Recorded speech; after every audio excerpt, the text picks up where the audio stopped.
दोस्तों, रोज़ की तरह मीटिंग ब्लॉग में सबका हार्दिक स्वागत है। सबके मंगल भविष्य की कामना के साथ बड़ों को मेरा सादर नमस्कार, छोटों को मेरा आशीर्वाद। रामचरितमानस के अयोध्या कांड के प्रसंग में दोस्तों, कल के प्रसंग में राजा दशरथ को जब रानी कैकेयी के द्वारा मंथरा ने जब उनको को भवन में जाने की सलाह दी और दो वरदान, एक से राम को 14 साल का वनवास, दूसरे से भरत को राज्याभिषेक। तो राजा दशरथ को मंथरा ने रानी को इस प्रकार से उसके अंतःकरण में इस प्रकार की बातों को घर कर गया कि कैकेयी का जीवन, जब राम का राज्याभिषेक हो जाएगा तो कैकेयी का जीवन दुर्भर हो जाएगा, और भगवान राम अगर राज्याभिषेक भगवान राम का हो गया तो कौशल्या का आधिपत्य चलेगा और कैकेयी को राज सिंहासन से अलग करके और भरत को यातनाएं दी जाएंगी। अनेक प्रकार के इस प्रकार के कुचक्र और दुर्भावनाओं से कैकेयी के अंतःकरण में मंथरा ने इस प्रकार से विष घोलने का कार्य किया, जिससे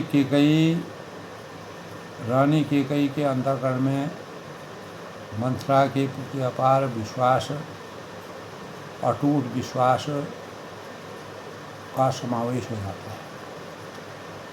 और उसी के परिणामस्वरूप वह कहती हैं कि यानी अगर आप मेरे को नदी में कूदो कहोगी तो मैं नदी में कूद जाऊंगी, जो भी आप मेरे को कहोगी मैं वैसा करने को तैयार हूँ।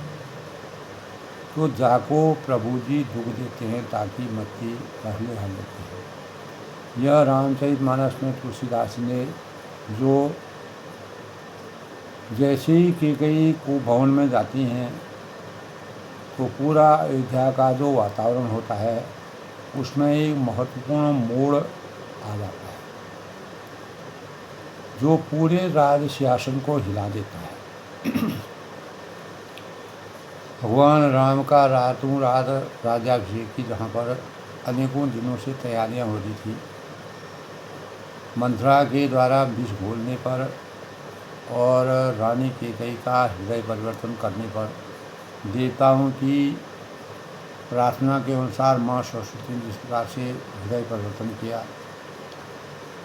तो ये राजमहल यानी अयोध्या के वातावरण को एक नया मोड़ देता है, जिसके परिणाम स्वरूप पूरा जो अनुकूल वातावरण होता है वो प्रतिकूल में बदल जाता है। और अर्थ धर्म काम मोक्षी से लोग विरत होकर के भगवान राम को भी इस बात का ज्ञान नहीं होता है, लेकिन मन से वह यही चाहते थे। और जब वह परमात्मा के स्वरूप से मानव रूप में अवतरित हुए तो उनके अवतरण होने का मुख्य उद्देश्य यही था कि अयोध्या में जन्म लेकर के अनेकों प्रकार के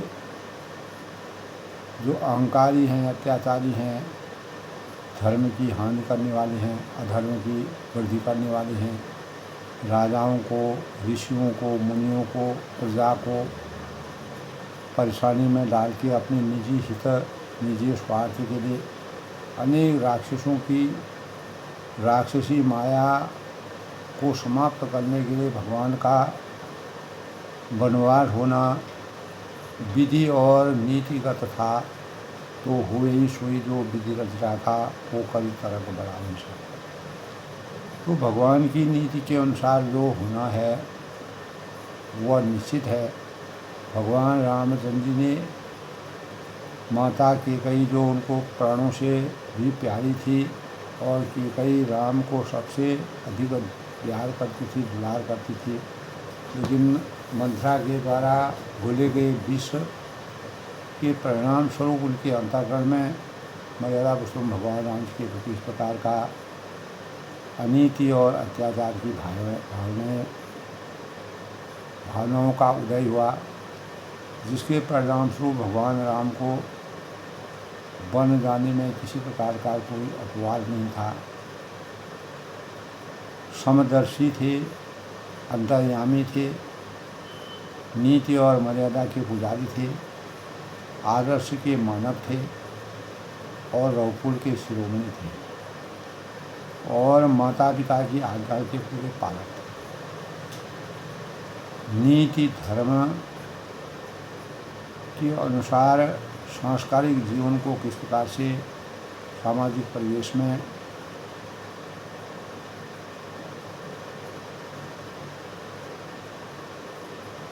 अनेक प्रकार के कार्यों को करने के लिए भगवान राम ने इस प्रकार का निर्णय लिया, जिसके परिणामस्वरूप कैकेयी का हृदय परिवर्तन करके देवताओं ने अपने सुख भोग करने के लिए भगवान राम की वंदना की। तो कल के प्रसंग में दोस्तों बार बार कह राव सुमुखी सुलोचने, तब राजा जब रानी कैकेयी को भवन में चले जाती हैं और राजा को ज्ञात होता है, अवगत होता है कि रानी किसी कारण से दुखी हो गई है, तब उन्होंने को भवन का नाम सुनकर राजा बहुत ही सहम गए और डर के मारे उनका पांव आगे को नहीं पड़ता,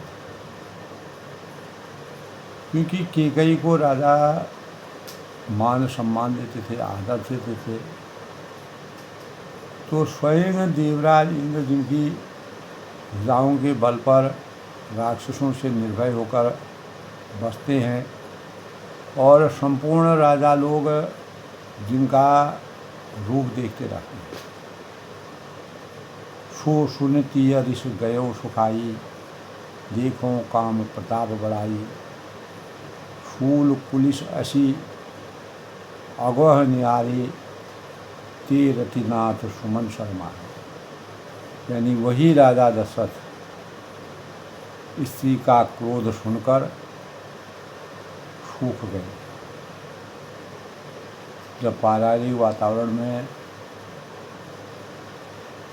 बुराइयां व्याप्त हो जाती हैं, नीति के अनुसार कार्य नहीं होते हैं,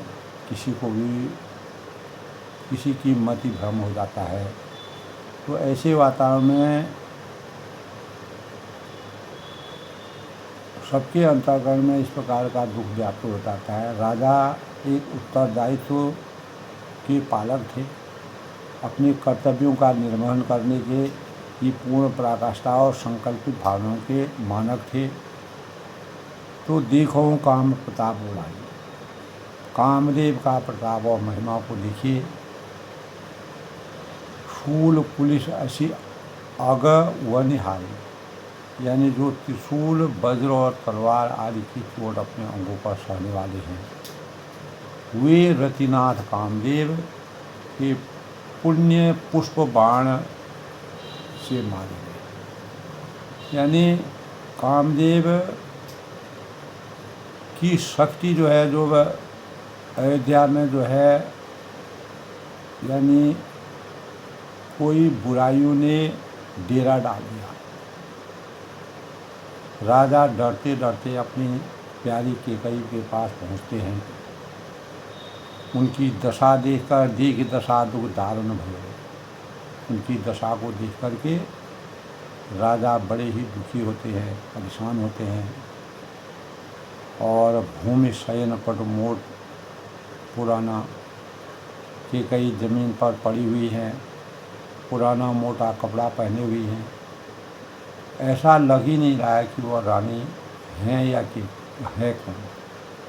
पूरा रूप परिवर्तन किया है, पूरा आभूषणों को इधर उधर फेंका है। जबकि राजा केकई राजा की सबसे प्रिय थी और वह आभूषणों से हमेशा सुसज्जित रहती थी। शरीर के नाना आभूषणों को उन्होंने उतार कर यत्र तत्र फेंक दिया क्रोध के मारे। यानी अज्ञान रूपी क्रोध की ज्वाला अंतःकरण में विराजमान हो गई थी। कुमति जो है कशी विशेषता भाव, उस दुर्बुद्धि के कई को यह कुएष्टा बुरा बेश किसी को फब रही है, मानो भावी विधवापन की सूचना दे रही है। तो विधवापन में जिस प्रकार से स्त्री अपने पूरे आभूषणों को, पूरे श्रृंगार को, पूरे स्वरूप को परिवर्तन करके सब कुछ न्यौछावर कर देती है, वही को भवन में केकई ने अपने स्वरूप को दिखाया, सबको डरा दिया। क्योंकि मंथरा के अनुसार कही गई बातों का उनके अंतःकरण में एक प्रकार का भय पैदा हुआ और उसी भय के कारण वह अपने भविष्य की बात सोचते हुए राजा से क्रोधित होकर के दिए गए 2 वरदानों के लिए प्रतिबद्ध हो। तो इस दुर्विद्य केकई का यह कुवेष्टा जो है, जो अलंकरण उसने कुवेष्टा का बुरा वेश बना रखा है, कैसी फब रही है, मानो भावी विधवापन की सूचना दे रही है। जास निकट नपुर कहा मधुबानी, राजा उनके पास जाकर कोमल वाणी से बोलते हैं, उनको सहमाते हैं, सहलाते हैं। हे प्राण प्रिय, किस लिए रिसाई हुई हो, क्यों रूठी हुई हो, उसका कारण बताओ। राजा को अभी तक कुछ भी मालूम नहीं है कि हेतु रानी शानी परसत पानी पति निवार मानव सरोष भुवंग भामिनी विषय भांति निधार है। 2 वासना रसना दसन बर मरण ठावर देखे। तुलसी नृपति भवतव्यता बस काम कौतुक देखे। यानी तब वह कहते हैं कि हे रानी, किस लिए रूठी हो, क्या कारण है, क्या मंतव्य है, क्या रहस्य है। और यह कहकर राजा उसे हाथ से स्पर्श करते हैं, छूने की कोशिश करते हैं, प्यार करते हैं, दुलार करते हैं। तो वह उनके हाथ को छटक कर हटा देती है। क्योंकि प्रिया चरित्रम को शशि भागो देवो दुनाथ पुतो मनुष्य। भगवान भी स्त्री के चरित्र में जब अनेकों गुण होते हैं, अवगुण होते हैं, उन अवगुणों में अगर एक भी अवगुण प्रभावी हो जाता है तो वह पूरे पारिवारिक परिवेश का परिवर्तन कर देता है। तो मानो क्रोध में भरी हुई नागिन क्रूर दृष्टि से ऐसा तुलसीदास जी ने वर्णन किया है। यानी क्रूर दृष्टि से वह राजा को देख रही है, दोनों वरदानों की वासनाएं करते हुए नागिन का जैसा रूप बनाकर दोनों वरदान दांत काटने के लिए यानी मर्म स्थान देख रही है। तुलसीदास जी इसी संबंध में कहते हैं कि राजा दशरथ होनहार के वश होकर उसे इस प्रकार हाथ सटकते और नागिन की बात देखने को कामदेव की क्रीड़ा ही समझ गए कि कामदेव किसी न किसी रूप से हमारी छवि जो क्रीड़ा वो करते हैं उस क्रीड़ा के यहाँ यह वशीभूत हो गई। तब जो है राजा कहते हैं सुमुखी सुलोचन पिक वचनी बार बार कहराओ गजगामिनी निज क्रोध करो कारण मोह सुनाओ। यानी राजा बार बार यह कहते हैं मधुर वाणी से कैकई को निहारते हैं, देखते हैं। कहते हैं कि सुमुखी है, सुंदर लोचन वाली, सुंदर आँखों वाली, ये कोकिल के समान, कोयल के जैसे वाणी बोलने वाली, और गज की तरह हाथी के समान चलने वाली, मुझे अपने क्रोध का कारण तो सुनाओ। किस कारण से तुम क्रोधित हो गए हो, इसका क्या कारण है? जब तक अब मुझे कारण मालूम नहीं होगा तब तक उसका कोई निदान नहीं हो सकता। तो राजा ने अनेकों प्रकार प्रयास किए और कैकई ने अपने को इस प्रकार से रूप परिवर्तन कर दिया कि राजा को कभी भी स्वप्न में भी इस प्रकार की आशा ही नहीं थी, क्योंकि पूरा राज सिंहासन राजा की मनोकामनाओं में राम को राजाभिषेक के रूप में देखना उनका एक दृढ़ प्रतिज्ञ संकल्प था। धर्म अर्थ काम मोक्ष की प्राप्ति के बाद राजा की अंतिम अपेक्षा यही थी, लेकिन उन अपेक्षाओं में कैसे पानी फिरता है, तुलसीदास ने इस रहस्य का वर्णन बड़े ही हृदय स्पर्शी ढंग से किया है। इसी के परिणाम स्वरूप अयोध्या में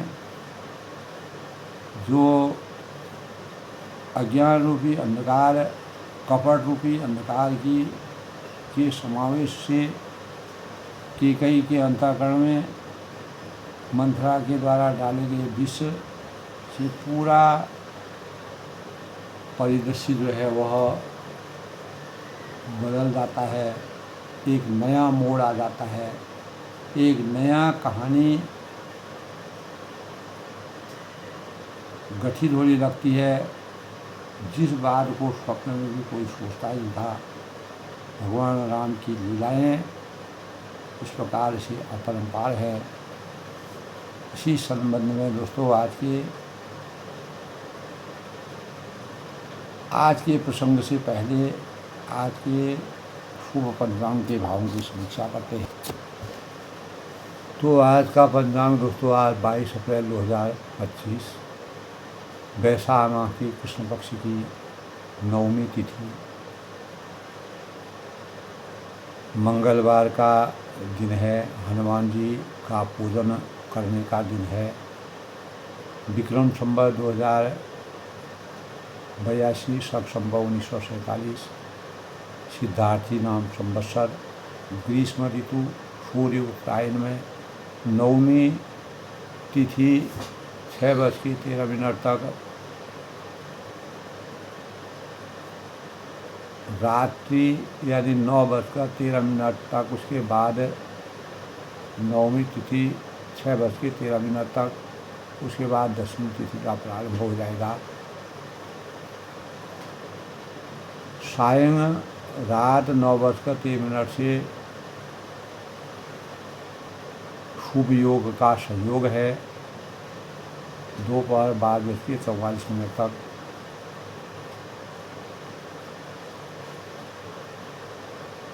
और स्वर्ण नक्षत्र का संयोग, उसके बाद जो है धनिष्ठा नक्षत्र, शुभ योग यानी 9वीं तिथि 6:58 से 6:13 तक। उत्तर दिशा में जाना वर्जित माना गया है, उत्तर दिशा शूल है। और आज के अभिजीत मुहूर्त की बात करें तो 11:54 से 12:46 तक। अमृतकाल आज नहीं है। ब्रह्म मुहूर्त आज 4:21 से 5:05 तक है। विजय मुहूर्त भी आज है, किसी भी कार्य को करने में उसमें विजय प्राप्त होगी 2:30 से 3:22 तक। गोधूली मुहूर्त दोस्तों 6:50, जिसमें शादी विवाह शुभ कार्य इत्यादि किए जाते हैं 6:50 से 7:12 तक। आज का राहुकाल, जिसके दौरान किसी भी शुभ कार्य को करना वर्जित माना गया है, 3:35 से 5:13 तो सूर्योदय आज दोस्तों 5:49 पर होगा और सूर्यास्त 6:51। इस प्रकार आज के शुभ पंचांग के भावों की समीक्षा है। आज मंगलवार का दिन है। मंगल भुवन अमंगलहारी उमा शही दीन जगतपुरारी दीन दयाल विष्णुमारी हरौ नाथ मन शंकर भारी पवन तनय शंकर सहरण मंगल मूर्ति रूप राम लखन सीता सहित हृदय लाल दे लाली लसे अधर लाल वज्र दे दानव जन्म जय जय जय श्री गुरु चरण सरोज रजौ निज नमक सुधार वर्णो रघुवर विमल सौ गोदाय। यानी हनुमान जी का पूजन, हनुमान ते ही परसा कर पुण्य पुण्य प्रणाम, राम काज कीने बिना मोहि कहाँ विसा। तो आज मंगलवार के दिन भगवान हनुमान के जन्म का दिन आज मंगलवार को भगवान हनुमान ने जन्म लिया था और मंगल ही वार को भगवान रामचंद्र जी से मर्यादा पुरुषोत्तम भगवान राम जी से हनुमान जी का मिलन हुआ। इसीलिए मंगलवार हनुमान जी का दिन माना जाता है। मंगल ग्रह और हनुमान जी कलयुग के देवता माने गए हैं। भगवान राम ने स्वयं समाधि को जल समाधि लेकर के हनुमान जी को अमरत्व का वरदान दे करके सृष्टि के सृजन के साथ हनुमान जी का हमेशा उनका इस सृष्टि में विराजमान रहने का वरदान उनको मिला है। रामचंद्र के परम दूत थे वह। मंगलवार का अगर हम रहस्य कहें तो मंगलवार की प्रकृति उग्र होती है। यह दिन हनुमान जी व मंगल देव को समर्पित है। प्रत्येक कार्य में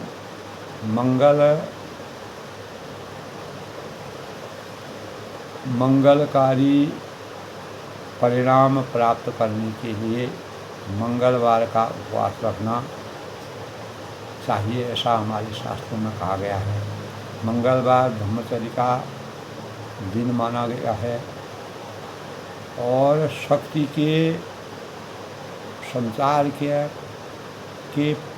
प्रतीक के अनुसार यह दिन हनुमान जी की पूजा, प्रार्थना, अर्चना, स्तुति, हनुमान चालीसा का पाठ करना, सुंदरकांड का पाठ करना शुभ फलदायक माना गया है। और हनुमान जी को खुश करने के लिए मंगलवार का व्रत, जिस दिन किसी प्रकार के तामसिक भोजन से बचना चाहिए, नमक का सेवन नहीं करना चाहिए और लोहे के बर्तनों में खाना खाना वर्जित माना गया है। मंगल का अर्थ शुभता या शुचिता या कुशलता कहा गया है। मंगल भुवन अमंगलहारी उमा शही दीन जगतपुरारी। तो मंगल को जन्मे मंगल ही करने मंगलमय हनुमान जय। अष्ट सिद्धि नौ के दाता अकबर दिनो जानी माता राम रसायन पासा सदा रहो रखकर की पासा। तो भगवान हनुमान जी ने कहा कि हनुमान ते परसा कर पुण्य की।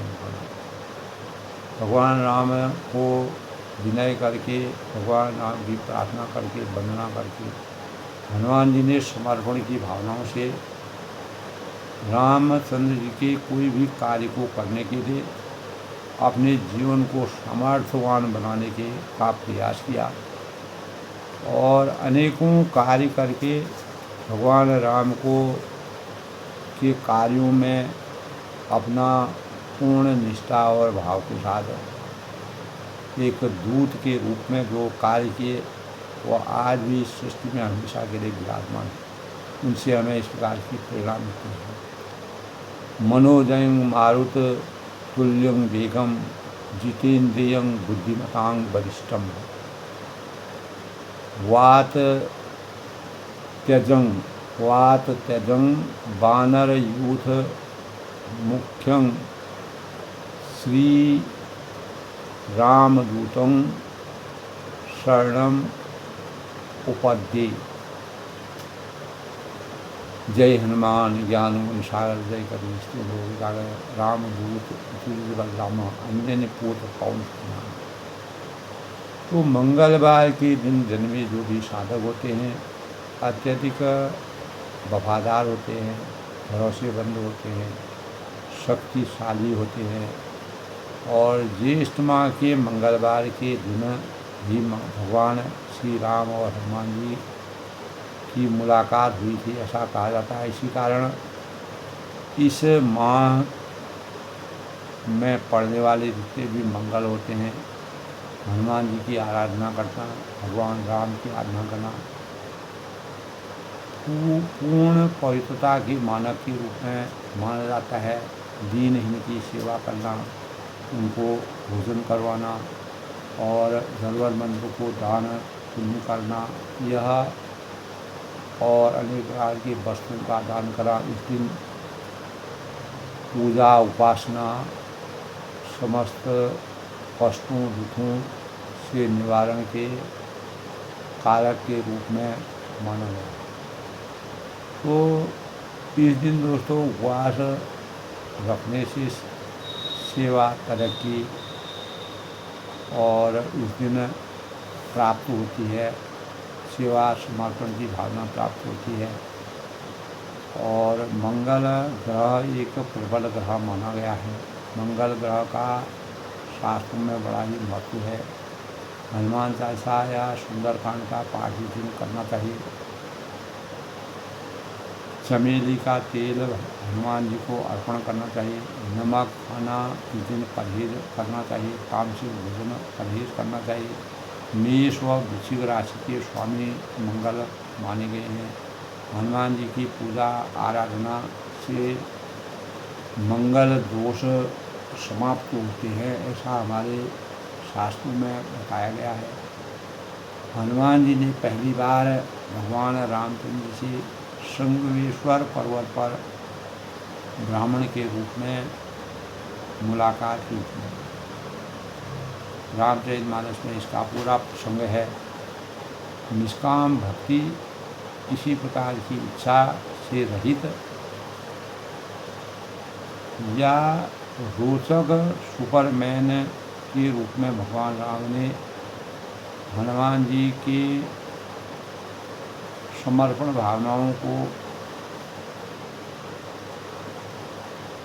अपने मन में अंकित करते हुए हनुमान को अपना दूत बनाया और ईश्वर के प्रति समर्पण की भावना जो हनुमान जी पर थी, अपने भक्तों की सहायता करने के लिए, भक्तों की रक्षा करने के लिए तुरंत ही कार्य करना, भगवान राम ने उनको इस प्रकार का आशीर्वाद दिया था। आज भी कलयुग में भी भगवान राम ने हनुमान जी को इस प्रकार का वरदान मिला है कि वह सशरीर इस सृष्टि में आज भी विराजमान है। इसीलिए हनुमान जी की पूजा अर्चना करना कलयुग में सबसे महत्वपूर्ण माना गया। तो रामचरितमानस में दोस्तों जब राजा बार बार रानी से कह रहे हैं, जब वह वो भवन में चली जाती हैं, तो हे सुलोचनी कोयल के समान मृदुभाषी और हाथी के समान चलने वाली, अपने गुस्से का कारण क्या है? किस कारण से तुमको भवन में गई हो? क्यों तुमने अपने स्वरूप को परिवर्तित कर दिया है? क्या तुमको दुख है? किस कारण से तुम परेशान हो? अनहित तोर प्रिया के ही कीना, कहीं दुए सिर के ही जम चलीना, कहूँ के ही रंग कहीं करूँ नरेशु, कहूँ के नृप ही निकार हूँ। तब राजा कहते हैं कि हे प्रिय, किसने तेरा अनिष्ट किया है? यह कुचक्र करने के लिए तुम किसके जाल में फंस गई हो कि दुई सिर के ही समझ ही देना? किसके दो सिर हैं? यमराज किसको लेना अपने लोक को ले जाना चाहते हैं? कहूँ कि रंग कहीं करूँ नरेशु, और कह किस कंगाल को राजा कर दूँ, और किस राजा को मैं यानी देश से निकाल दूँ। तुमको किसने परेशान किया है वह विवरण मुझे पूरा बताओ। सकूँ तो अमरहु मारी, का कीट बपरे नर नारी। तुलसीदास का वर्णन है उसको, जानसी मोर स्वभाव बरोरु मनु तव आनंद चंद्र कपे। तेरा शत्रु अमर देवता भी हो, अगर वह अमरता को भी प्राप्त कर रहा हो, जिसने तुमको तुम्हारी ये दशा की है, काह कीट बपरे नर नारी, तो भी मैं उसे भी मार सकता था, क्योंकि जान ही मोर स्वभाव बरोरु। बेचारे कीड़े मकोड़े सरीखे नर नारी तो चीज़ ही क्या है। हे सुंदरी,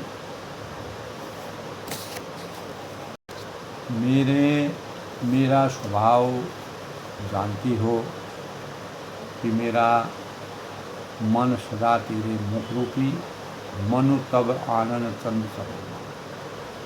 मुख रूपी चंद्रमा का चकोर है, जिस प्रकार चकोर पूर्ण चंद्रमा को देख करके अपनी एक टकी को बनाए रखता है जब तक चंद्रमा उसके दिखाई देता है।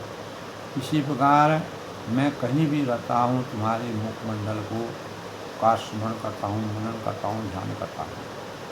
प्रिया प्राण सुध सर्वसु मोद के प्रिय, मेरी प्रजा गंभी सर्वत्र संपत्ति पुत्र है, परिजन प्रजा सकल वस्तुरे।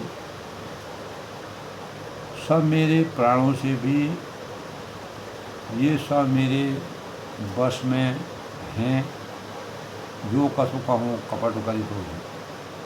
यदि मैं तुमसे किसी प्रकार का कपट करके कहता हूँ तो हे भामिनी, मुझे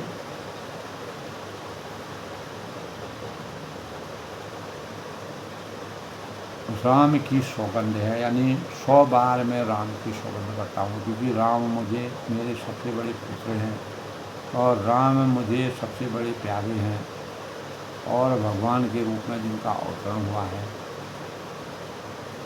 तो उनकी मुझे सौगंध है। अगर मैं तुम्हारे सामने तुम्हारी अगर कहीं पर भी बुराई करता हूँ या तुम्हारा बुराई देखता हूँ, भैंस माँ मन भाव ने गाता, तो तू हंसकर प्रसन्नतापूर्वक मन से, वचन से और कर्म से प्रसन्न होकर अपनी मनचाही बात मांग। जो तुम्हें मनवांछित फलों की प्राप्ति चाहिए, उसके लिए तुम स्वतंत्र हो। भूषण सजई मनोहर गाता, और अपने मनोहर अंगों के आभूषण को सजा करके घड़ी कुघड़ी समुझ जिए लेती। मौके बेमौके में तो मन में विचार कर देख कि हे प्रिय, वेग प्रिया परे हूँ कुबेशु, जल्दी इस बुरे वेश को त्याग कर अपने वास्तविक स्वरूप में अवतरित हो। जो तुम्हारी इच्छा है, जो मनोवांछित फलों की कामना है, वह समर्थ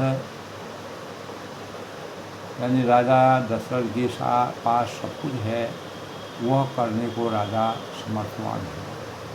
यह सुनि मन गुनि शपथ, वही विनसी उतिमति मन, भूषण सजति विलोक नव मनहु किरात नित्य। तब यह सुनि मन गुनि शपथ बड़ी विनय उठी मति मन।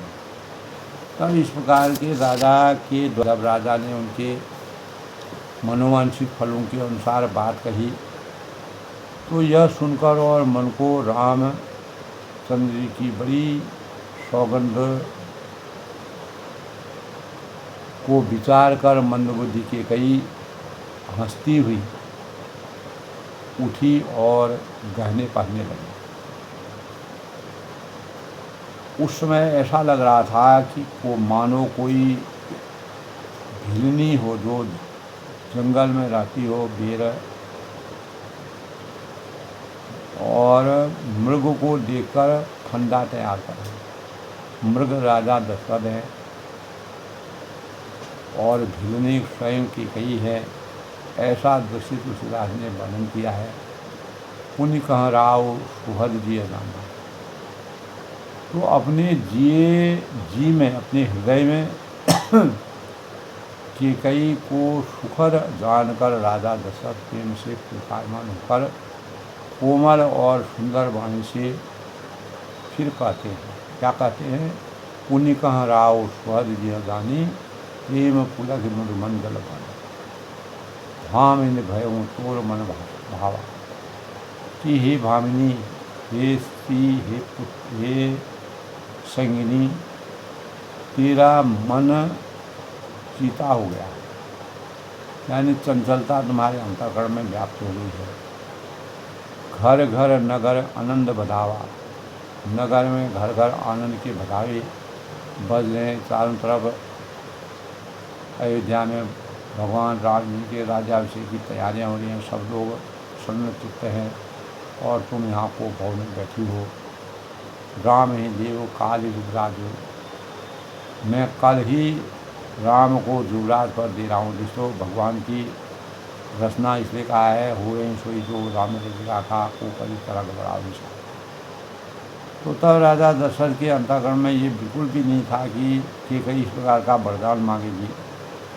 तो मैं कल ही राम को युवराज पर दे रहा हूँ। सदैव सुलोचन मंगल साधु। इसीलिए हे सुनैनी, सुंदर नैनों वाली, मंगल साज सजाकर, मंगल वस्तुओं का पहनाकर, आलिंगन करके, दल की उठे सुने, हृदय कठोर, सुनते ही उसका कठोर हृदय दलक उठा, यानी फटने लगा। और जन छुए गए पाकर पड़ गए। और मानो पका हुआ जो बाल तोड़ है, जब हमारे शरीर में जब हम नाखून लगा देते हैं, बाल होता है, बाल अगर बीच में टूट जाता है तो उसमें फिर वो विषैला हो जाता है। उसके बाद उसमें बाल तोड़ हो जाता है, वो फोड़ा बन जाता है। तो बाल तोड़ यानी फोड़ा छू गया, यानी कहने का मतलब है मंगल साज सजकर यह सुनते ही उसका कठोर हृदय, क्योंकि कैकेयी जिस वरदान को मांग रही थी उसी की बात है। भगवान राम की राज शासन की जब बात कही तो कैकेयी का हृदय फटने लगा। मानो पका हुआ बाल तोड़ जो है, सब कुछ तैयार किया हुआ जो छूकर उसको मतलब विषाक्त कर दिया। ऐसे की गृहस्थी बोली चोर नार में प्रकट नहीं। तो तुलसीदास जी ने वर्णन किया कि ऐसी भारी पीड़ा को भी उसने हंसकर छिपा लिया। चोर नार जीव प्रकट न रोई। जैसे चोर की स्त्री प्रकट होकर नहीं, यानी नहीं रोती है, यानी जिसमें उसका भेद न खुल जाए, तो लखई न भूप और कपट चतुराई। राजा उसके कपट और चतुराई को समझ नहीं पाए, बूझ नहीं पाए, लख नहीं पाए। कोटि कुटिल मुनि गुरु पढ़ाई, क्योंकि वह करोड़ों कुटिलों की शिरोमणि गुरु मंथरा को पढ़ाई हुई। मंथरा ने उसको इस प्रकार से पढ़ाया हुआ था। मंथरा ने गुरु का काम किया, बीज घोलने का काम किया, उसका हृदय परिवर्तन किया। उसके परिणाम स्वरूप उसने पूरे राम राज्य के घटनाक्रम को ही बदल दिया। यद्यपि नीति निपुण नर ना हो, यद्यपि राजा नीति में निपुण है, नारी चरित जल्दी होगा, परंतु क्रिया चरित्रम शशि भागव देवो निर्णाको मनुष्य। क्रिया चरित्र अर्थात समुद्र है, उसका कोई पार नहीं है।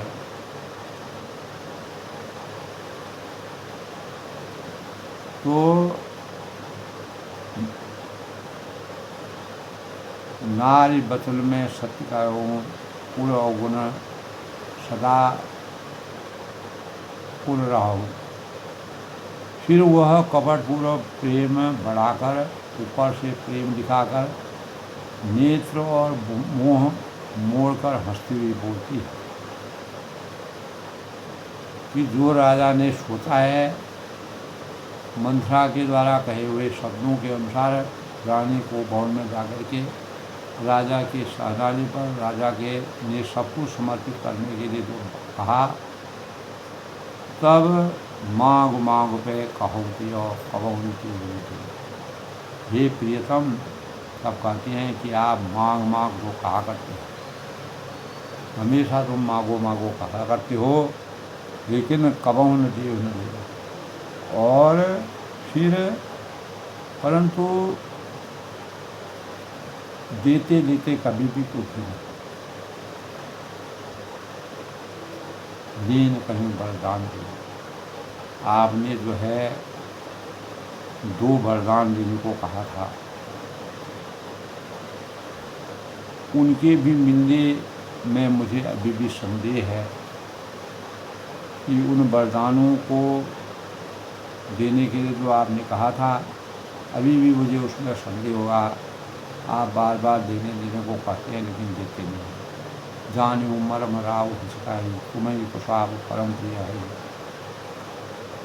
खाती राख न मांगों का वो ये सिद्ध है। राजा ने तब हंस कर के कहा कि अब मैं तुम्हारा मर्म मतलब समझा। तुम्हारा क्या मर्म की है, क्या तुम जानना चाहती हो, उसको मैं समझ गया हूँ। मान करना तुम्हें परम प्रिय है, सम्मान करना तुमको आता है। तुमने उन वरों को खाती धरोहर रख कर फिर कभी मांगा ही नहीं। अपने पास एक धरोहर के रूप में जो जैसे सोना होता है, चांदी होता है, जो बहुमूल्य चीज़ें होती है, हमेशा थाती के रूप में धरी रहती है, उसका कोई चलन नहीं होता है, यानी ये जगह रखी रहती है। और मेरा भूलने का स्वभाव होने से मुझे वह प्रसंग आज भी याद नहीं कि मैंने क्या कहा था क्या नहीं कहा था, उसका क्या परिणाम होगा। झूठे हमो दोष दंदेऊ दुई के बारे माग मकुले हूँ, मुझे झूठ मूठ दोष मत दो। चाहे 2 के बदले तुम 4 वरदान मांग लो, रौकुल रीत सदा चली आई, प्राण जाए पर बचन जाए। रौकुल में सदा से यह रीति चली आई है कि प्राण भले ही चली जाए पर वचन कभी नहीं जाता है, वचन बद्ध हम रहते हैं। रौकुल की इस प्रकार की मर्यादा है, नहीं असत्य सब पातक पूजा, और असत्य के समान पापों का समूह भी नहीं। गिरि सम होय न कोटि को गुंजा, क्या करोड़ों गुचियाँ मिलकर भी कहीं पहाड़ के समान हो सकती है? नहीं हो सकती। पहाड़ पहाड़ ही है, सत्य मूल सब सुकृत सुहाय, और सत्य ही समस्त उत्तम सुकृति पुण्यों की जड़ है। सत्य कभी झूठा नहीं हो सकता, सत्य की हमेशा विजय होती, और सत्य में जयते इसलिए कहा। तो वेद पुराण विदित बन रहा है। यह बात वेदों में, पुराणों में, नीति में, संगत में प्रसिद्ध है, और मनु और शत्रुपा ने भी यही अपने सृष्टि के सृजन के लिए, और राम यानी पूरे जीवन को भगवान पर समर्पित करने के लिए राजपाट को छोड़ करके भगवान के वास्तविक धर्म अर्थ काम मोक्ष की प्राप्ति के लिए सब कुछ समर्पण किया। यहीं पर राम शपथ कही आई, तो उस पर मेरे द्वारा श्री राम जी की शपथ करने में आ गई, मुँह में निकल गई। सुकृत स्नेह अवधि रघुराई, श्री रामचंद्र जी मेरे, यानी सुकृत पुण्य और स्नेह की सीमा है। बात दृढ़ाई कुमति हंसी बोली। इस प्रकार बात पक्की करके दुर्बुद्धि के कई हंसकर कहने लगी, मानो उसने कुमत बुरे विचार रूपी दुष्ट पक्षी बाज जो है सभी पक्षियों के बच्चों को खा डालता है, को छोड़ने के लिए उसकी आँखों की टोपी खोल दी है, यानी कुल ही, यानी आँखों की टोपी को उसने खोल दिया। भूप मनोरथ बग बनू सुख सुयंगम समाज, हिलिनी जिमी जन छान चाहिए बचन भयंकर बात। तो राजा का मनोरथ सुंदर वन है। राजा जो अपने मन में कामना कर रहे हैं, सुविहंगम समान, पक्षियों का सुख जो है पक्षियों का समूह है, समुदाय है।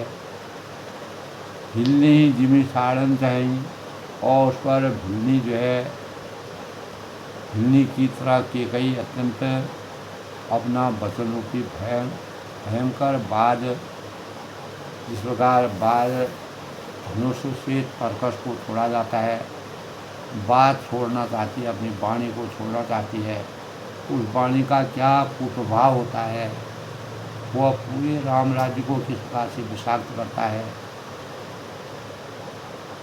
तब राजा के